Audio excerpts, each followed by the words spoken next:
Good evening and welcome to the Gnostic Rebellion. Today, we're speaking with Lisa Thompson, best-selling author and founder of the Infinity Healing Method. She bills herself as a galactic ambassador and channeler, helping people through past life regressions and teaching how to live their lives authentically. She runs Fire Island UFO tours out of Hawaii, which she says is a UFO hotspot. She also has her own podcast, Connection to the Cosmos. We'll introduce her in a moment, but first, in the description of this video, you'll find a donate link that not only supports this program, but the work of maintaining our historic building and congregation.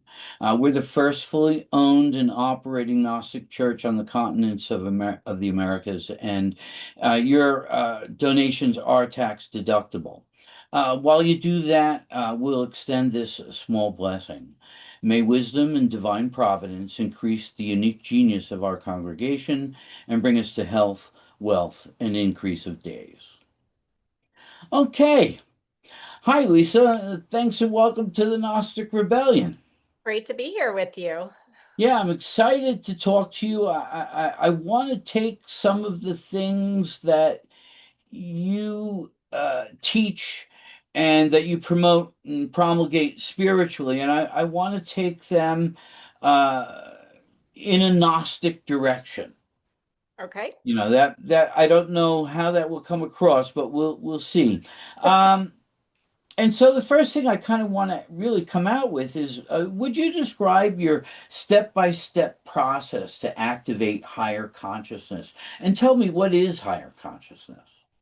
Okay, I'll start there. For me and my understanding and experience of higher consciousness is really getting out of our ego state, getting out of our personality, which is just one little aspect of our actual true self. And so the higher consciousness is closer to who we really are, and we can tap in to the full innate wisdom that is there for us from source.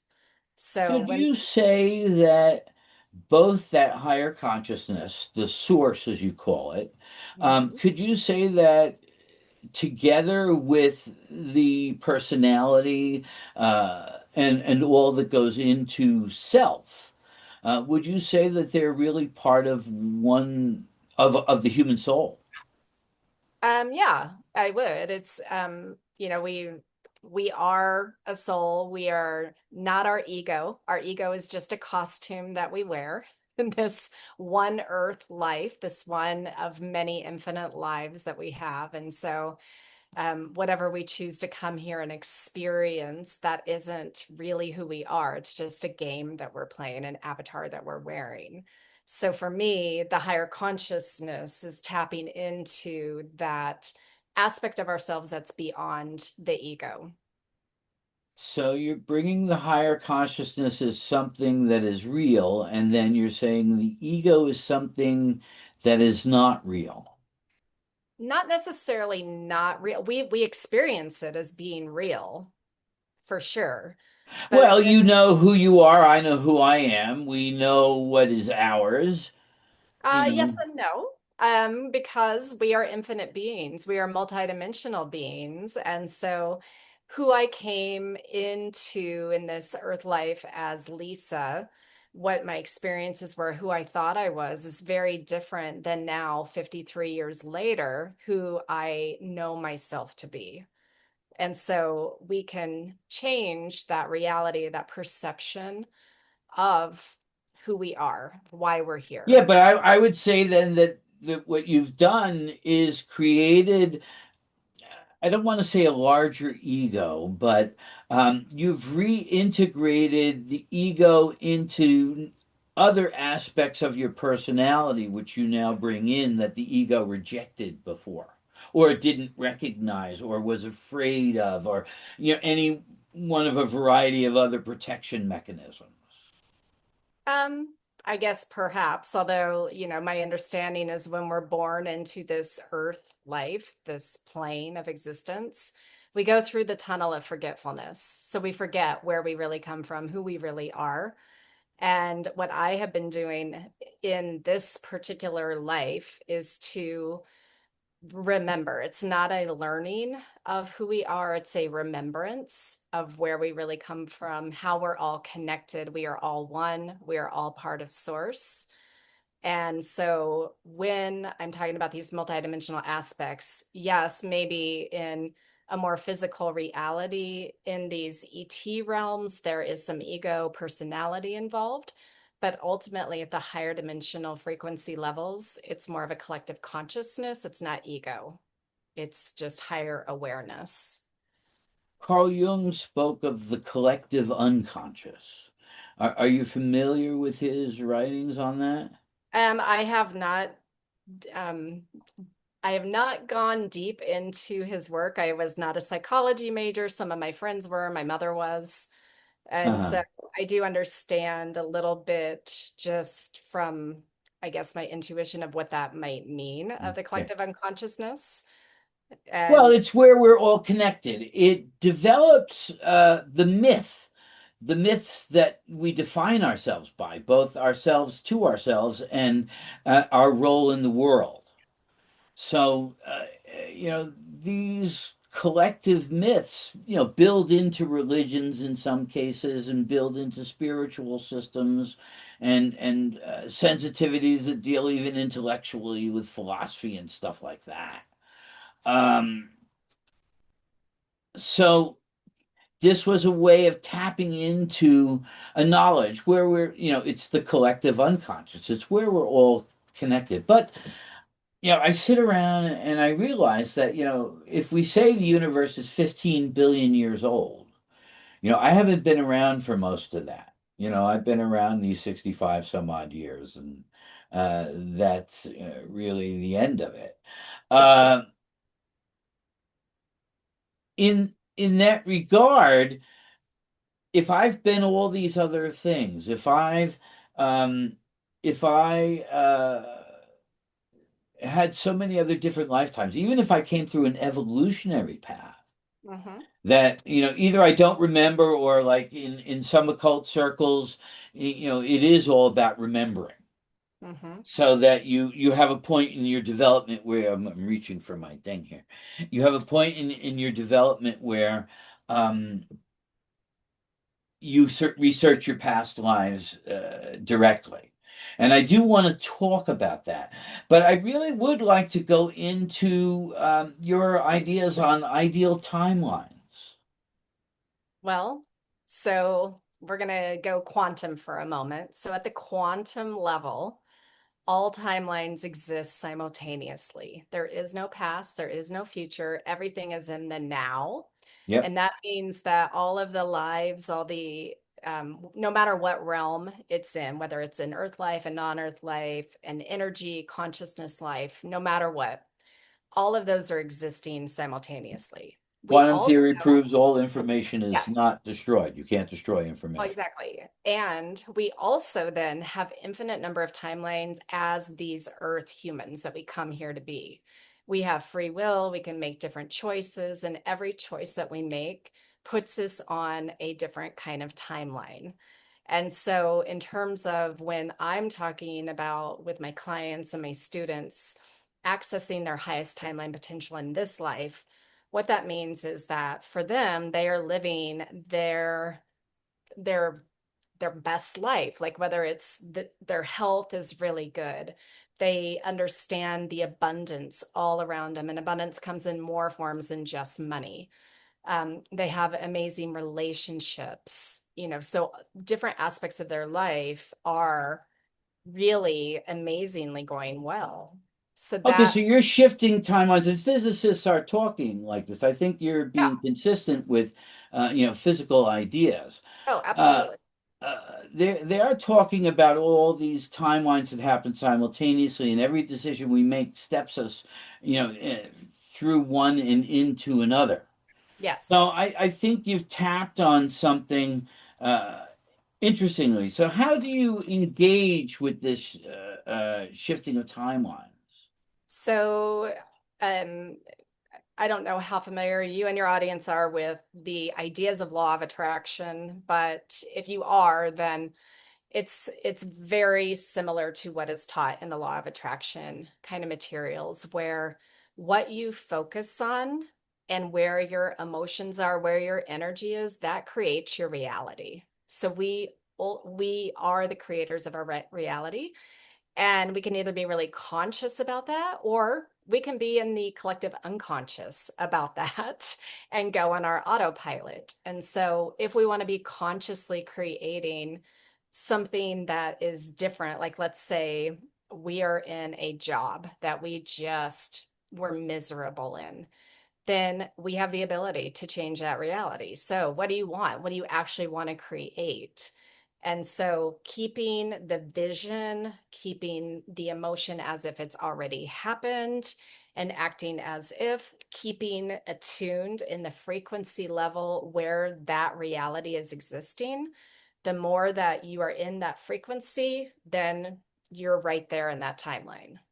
Well, so now this engages what we spoke of a little bit earlier because you needed to change your reality in a job that you had. Oh, I'm in my fourth career, Paul. So you've done this more than one time, several times. Oh yeah, I am a pro at change. I'm a pro at changing my reality.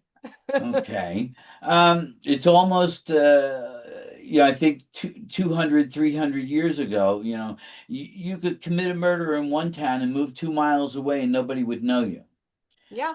Um, and we're losing that ability to change our realities in that, our records follow us online, what we do, you know. Uh, so uh, I would imagine to change reality, you got to call up something. What are you calling up? Well, number one, you have to be willing to step into the unknown. And Good. I like that. that's a huge one for people in terms of things that bring up fear. Fear of the unknown is one of the biggest fears after death and taxes. Kidding. But yeah, people, they get in their comfort zones even if it's really uncomfortable because they know it. They tend to stay stuck in those patterns, in those relationships. And so in order to actually shift into a new reality, you what I've learned throughout my life is number one, I have to be willing to take a step, even if I don't know how it's going to unfold. So that's stepping into the unknown. And I also have learned I have to let go of people, places, things, times, and events that do not support where I'm headed to. So when, earlier before Change we your got environment. Yes, absolutely. And that includes people. And so when I left academia and I left back in 2002, so I'm going into, 23 years of leaving academia, 23 plus. So when I left, basically my entire world changed. I no longer had the same friends, colleagues. Changed locations, like every part of my life completely changed. And I had to be willing to step into that unknown. I had to be willing to let go of the ideas of Dr. Lisa Thompson. And I was not Thompson back then. That's my married name. I was Dr. Lisa Rosenberger. And so stepping into like getting out of that identity of, I'm a PhD, I'm a professor. It wasn't who I am. It was just simply one of the roles I played in this life. And there was so much more for me to do here. I think the idea of walking into the unknown, and that's a courageous thing for anybody. We prefer the devils we know to the angels we don't. Yes, It's a human tendency, it is. for us all. And to pull in and through that darkness, um,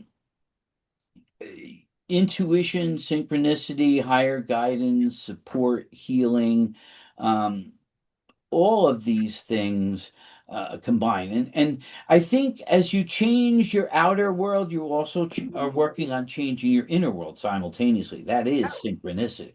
It is. It's both. You change your inner world, your outer world changes. You change your outer world, your inner world changes. It's like Exactly. as It above, so works back below. and forth. It does. Um, how do you learn to rely on intuition? By the way, intuition is one of the four yods in our Rosicrucian Mass. Okay, So we beautiful. talk about how rare it is that those who would develop their sense of intuition.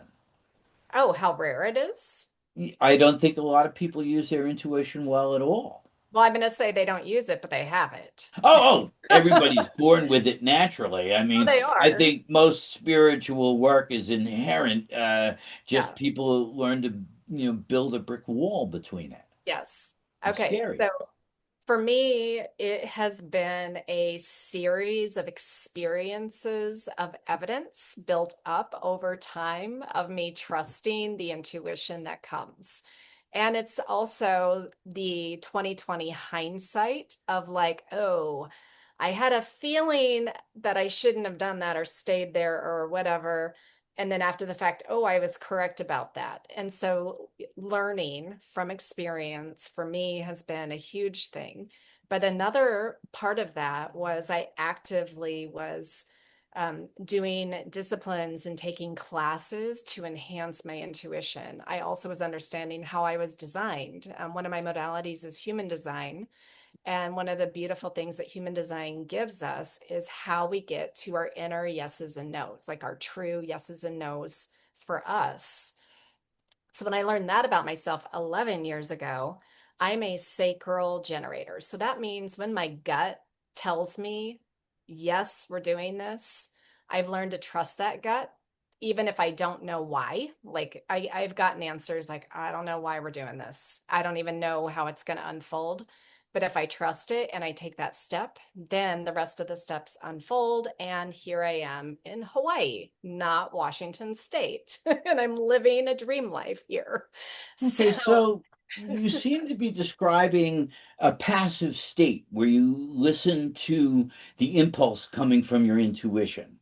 well, so my intuition comes in different forms. Again, one of them is I'm very sacral. So what will happen for people that are sacral, which were 33% of the population, if you trust the statistics of the human design paradigm. So what happens is an opportunity, something will come across our path. Our gut will immediately respond, uh-huh, or uh-uh. What that means, if it's yes, if it's uh-huh, that means that we have the energy for that thing in that moment. If it's a no, that means we don't have energy for that thing. It's not a no forever. It's just a no right now. So for me, I've learned to trust that immediate instinct, that intuition, but I also am extremely clairsentient. So I get feelings throughout my body. I'm claircognizant, where I get the knowing. I don't know how I know, I just know.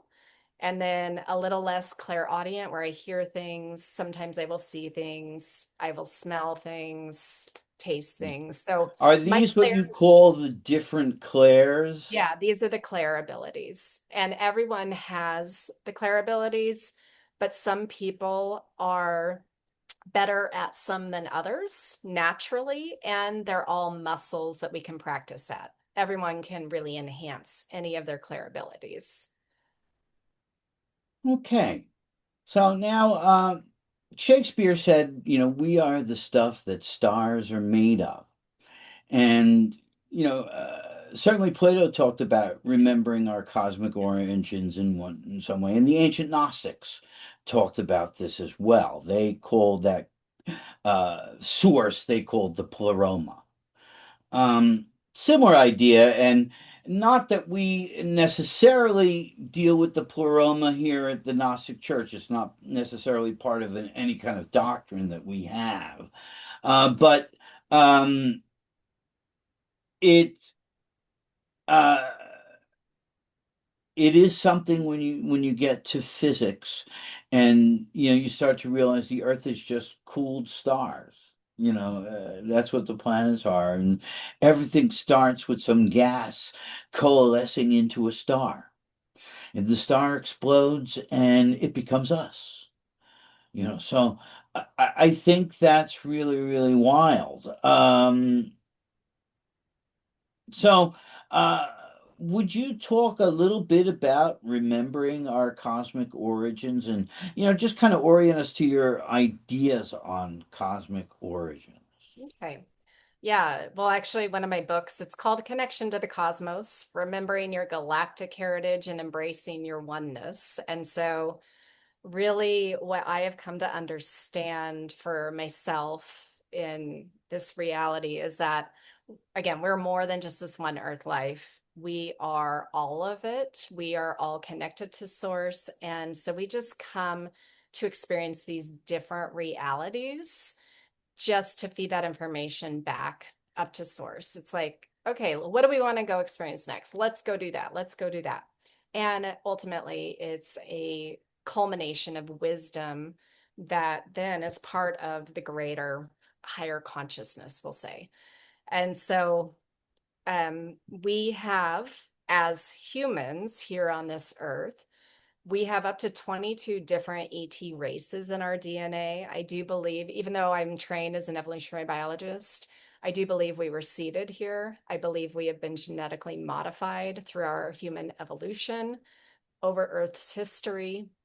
And so part of that is, we come from beyond this earth ultimately. And we are a melting pot, a mixture of all of these different ET races.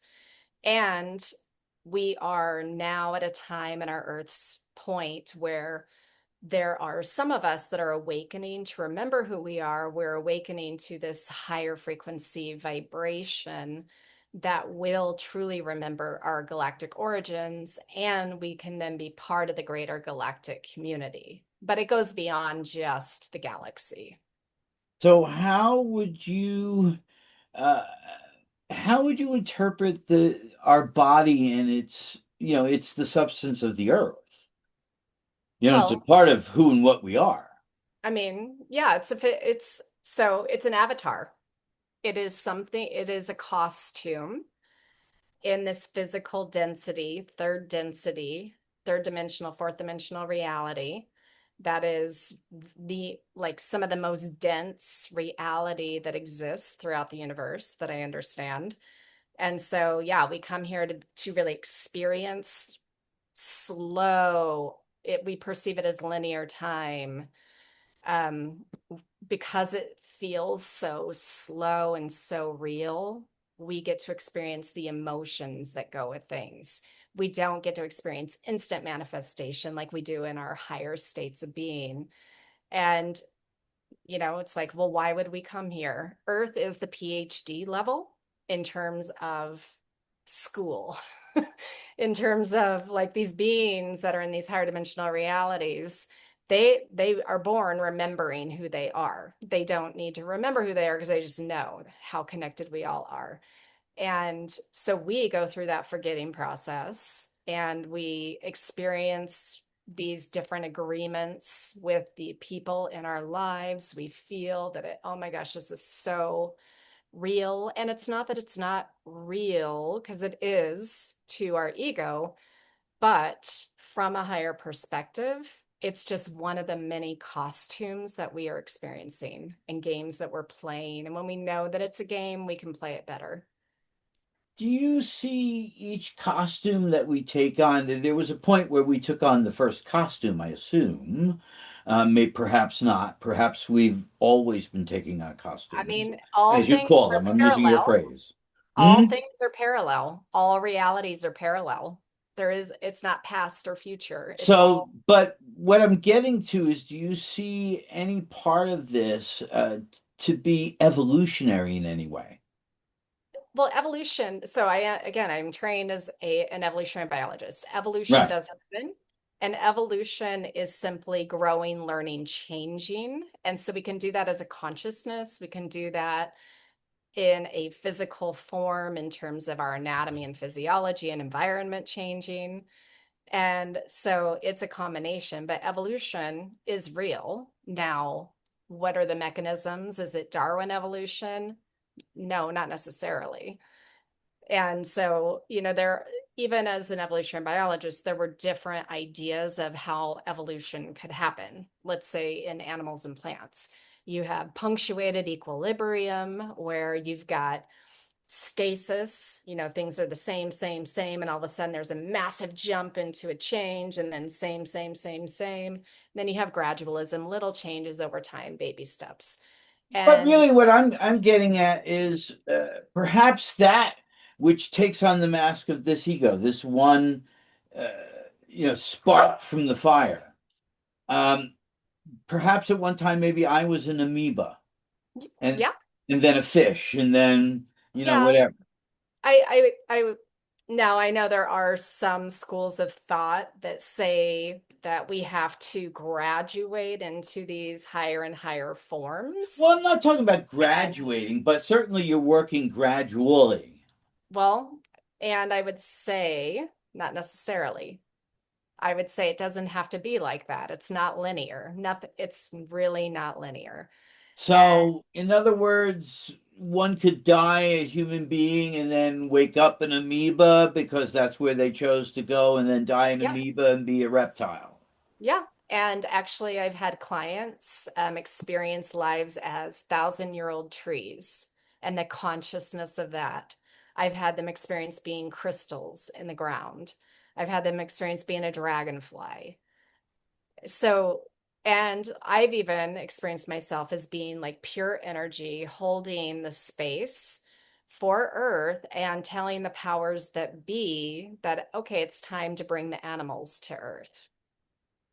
So we can be all of it. We are all of it. Okay, so and we are the creators of the earth.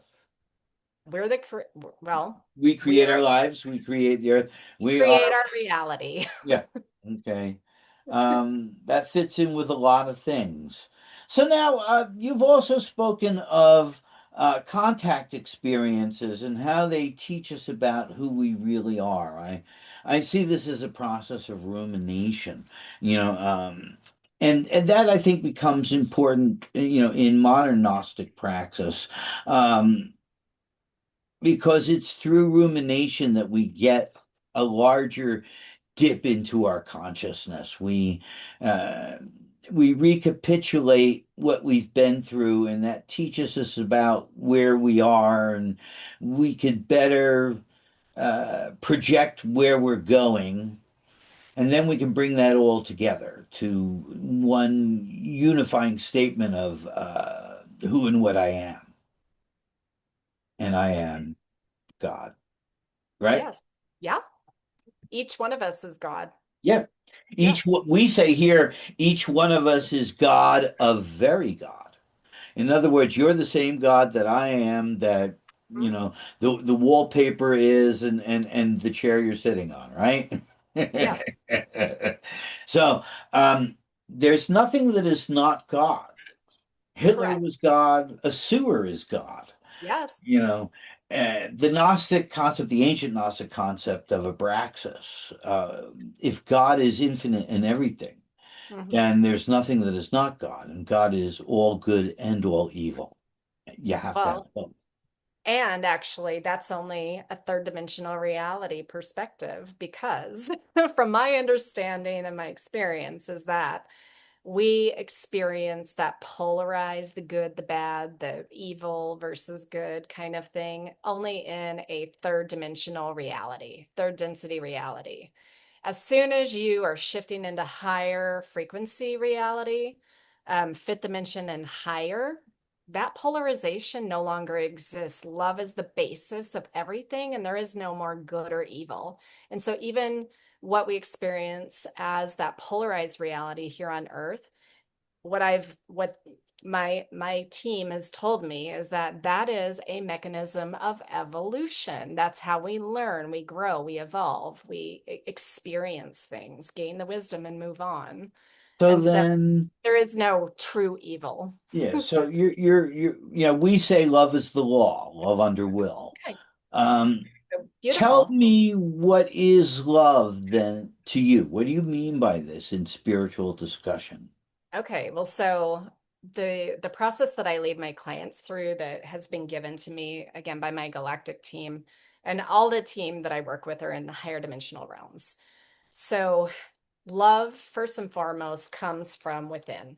each person, right? We are love. Love, and like you said, so love is the universal law, the universal language, truly, of source, of But God. now, I think a lot of people will first, when they think of love, they think of affection. They Okay. think of romance and things like Yeah. that. Yeah. And absolute, I mean, that is our ego. That's our physical human experience, but that is different than what true, pure love, unconditional love is. So And let's. What I'm hoping to pull from you is what you're calling pure and unconditional love. I'm hoping to put. What do you mean by that? yeah, okay. Well, so I've I only got to first experience what this really felt like as a human back in 2018 when I met my Arcturian family. And the Arcturians, they're a galactic race, higher dimensional galactic race from the star Arcturus in the Boötes constellation. Okay. When I met them, I didn't know who they were, but the energy coming off of them, it was like the most intense, pure love that I have ever felt, more so than anything here on earth. So, our love on earth tends to be very conditional, very, even we say like we have unconditional love for our children. Yeah, I have two kids. I love them. Is it fully unconditional? Mm, from my higher perspective, yes, I can have unconditional love for them. And it's very different than this pure, like that unconditional love. There's zero judgment. There is zero feeling of like, I'm not worthy, I'm not good enough kind of thing that we experience in this human reality. I mean, it was just all consuming, this kind of unconditional love. And I've been able to help my clients experience that from their team as well. And it wasn't something I was doing. I was just creating the environment where like they full body, they were receiving this energy. And I think that those people who go through massive spiritual awakenings and connect with either angels or the galactics, or some of them can be the ascended masters like Yeshua or Kuan Yin or whoever they want to connect with, that kind of unconditional love from those higher dimensional realms, it's like nothing we experience here on earth. Geez, I wish we had time to go into the Arcturians. We spoke about it a little bit briefly in a prior conversation, but we're running out of time on our Oh, program. wow.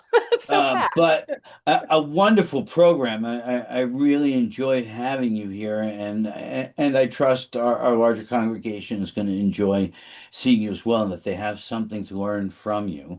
I'm going to leave links to that I have of yours. I'm going to put them, in our description. And all I can say is thank you. Any last words? Um, I would just say that one of the things that I learned now, all these years of having the windy path, number one, everyone is on their own soul journey, and there is no right or wrong timing for anyone and how they come to awareness of their connection to the all. And just reminding everyone you do create your reality. So do you want to be conscious about it or unconscious? And Love your that question. Love that question. and Uh, your environment will reflect that. yep. Oh, just thank you so much.